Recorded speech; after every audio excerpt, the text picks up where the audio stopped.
कहा भाई कार कर ले, कार में जाएंगे। कहा मंत्री को मिलकर आवांगे चंडीगढ़। कहा शाही पनीर मंगवा ले। कहा अब आपकी मजबूरी थी, आपने तो हाथ खड़े कर रखे थे, जो मर्जी मंगवा ले भाई, पर मेरा छोरा लगवा दे। और फिर जनते को कह देता कहा श्याम होगी। कहा यो अंग्रेजी वाला ठेका।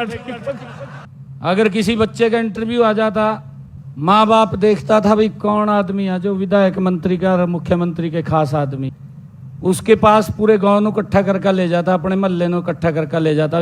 बेटे का इंटरव्यू आया और बेटा लग जाए, चलो उसके पास चलते हैं। मारी गेल क्या बनाती, मैं सुना रहा यही बनाती मारी गेल। फिर हम इकट्ठे होकर उस पर जाया कराते और ये कह देता कहा भाई कार कर ले, कार में जाएंगे। कहा मंत्री को मिलकर आवांगे चंडीगढ़, तेरे बेटे की बात करके आवांगे। ये वो कार कर लेता, 8-10 हजार रुपये कार पर लगाते। फिर कह देता भाई कहा नाश्ता भी करवा दे, कहीं होटल पर रोक कर नाश्ता करवा देते, चाय चुए भी वहां शाही पनीर खड़ा देते, रणबीर गंगवा जी। कहा शाही पनीर मंगवा ले। कहा अब आपकी मजबूरी थी, आपने तो हाथ खड़े कर रखे थे, जो मर्जी मंगवा ले भाई, पर मेरा छोरा लगवा दे। थी ना स्थिति, यही थी ना।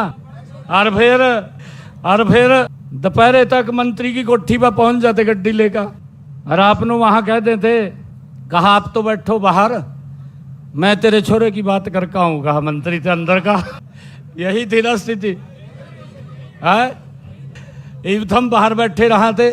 इब उस व्यक्ति का तो, क्योंकि वो तो उसका वो था चमचा दलाल, अंदर जाकर कह देता कहा भाई मेरे छोरे ने नौकरी लगवाई दी, मैं तेरे पास आया। कहा और थन्नू आएगा बाहर कह देता कहा तेरे छोरे की बात होगी, कहा नौकरी लग जाएगा। कहा ये स्थिति थी।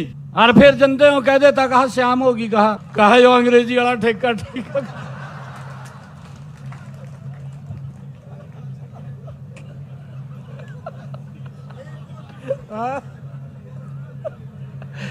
कहा इस पर रोक ले।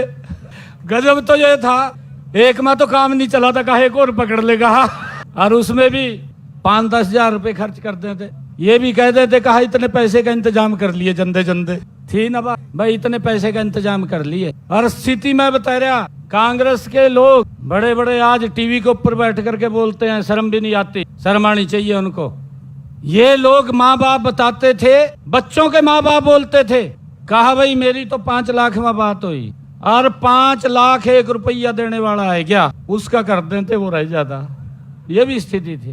परंतु इन 11 वर्षों के अंदर नरेंद्र मोदी जी के नेतृत्व में बिना पर्ची बिना खर्ची के आज 2 लाख के करीब में हरियाणा प्रदेश में नौकरी लग गए हैं।